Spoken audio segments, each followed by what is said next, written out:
وہ قرآن کریم کی آیت ہے، یا بنی آدم قد انزلنا علیکم لباسا یواری سوآتکم وریشا، کہ آدم کی اولاد ہم نے تمہارے لیے لباس کو اتارا جو تمہارے ستر کو چھپاتا ہے اور تمہارے لیے وہ زینت کی چیز ہے۔ تو قرآن کریم کی اس آیت نے یہ بتایا کہ اللہ تعالیٰ نے انسانوں کو لباس عطا فرمایا، اور لباس کو عطا فرمانے کے دو مقصد ہیں۔ ایک مقصد یہ ہے کہ یہ لباس ہمارے جسموں کو چھپاتا ہے، ہمارے ستر کو چھپاتا ہے، اور دوسرا مقصد یہ ہے کہ اس لباس میں زینت ہے، اللہ نے اس میں زینت رکھی ہے۔ تو جب ہم لباس کا استعمال کریں تو ایسا لباس استعمال کریں جس سے یہ دونوں مقصد حاصل ہو جائیں، وہ ہمارے مکمل ستر کو بھی چھپائے، ہمارے جسم کو بھی چھپائے، اور اس میں زینت بھی ہو۔ تو اس سے یہ بھی پتہ چل رہا ہے کہ اللہ تعالیٰ کو عریانیت مطلوب نہیں ہے، اللہ تعالیٰ انسانوں سے عریانیت نہیں چاہتا، اسی لیے اس نے انسانوں کو لباس عطا فرمایا تاکہ انسان لباس کے اندر ملبوس رہے اور اپنے ستر کو بھی چھپائے اور زینت بھی حاصل کرے۔ اور دوسری جگہ پر صاف لفظوں میں کہہ دیا، ان اللہ لا یأمر بالفحشاء، کہ اللہ تعالیٰ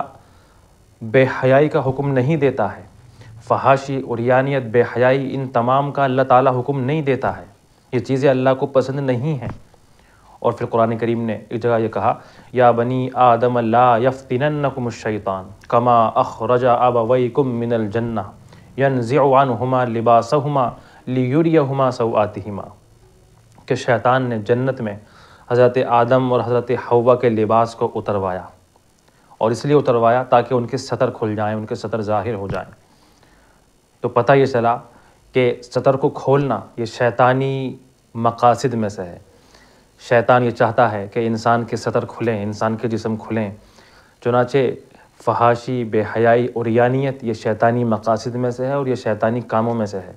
تو جس طرح اس نے حضرت آدم اور حضرت حوا کا جنت میں لباس اتروایا تھا تاکہ ان کے ستر کھل جائیں، یہی کام وہ دنیا کے اندر بھی کر رہا ہے۔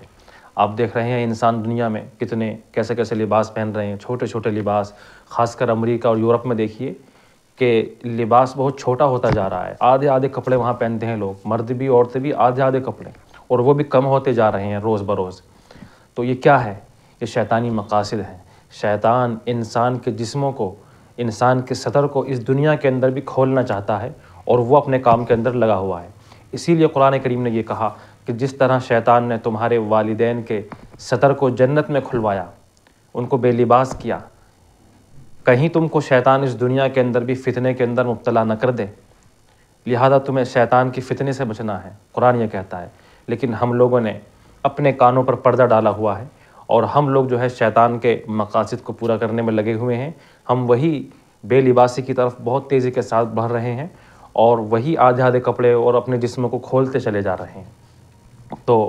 ذرا اس بات پر ذرا غور کیجئے گا کہ ہم شیطان کا آلہ کار نہ بنیں، اس کے مقاصد کو پورا نہ کریں، اور قرآن نے لباس کے سلسلے میں جو ہمیں ہدایت دی ہے اس پر ہم عمل کریں کہ لباس ایسا ہونا چاہیے جو ہمارے مکمل جسم کو بھی چھپائے اور اس کے اندر زینت بھی ہو۔ یعنی لباس کے جو مقاصد ہیں، ہم ان مقاصد کو پورا کرتے ہوئے لباس کا استعمال کریں۔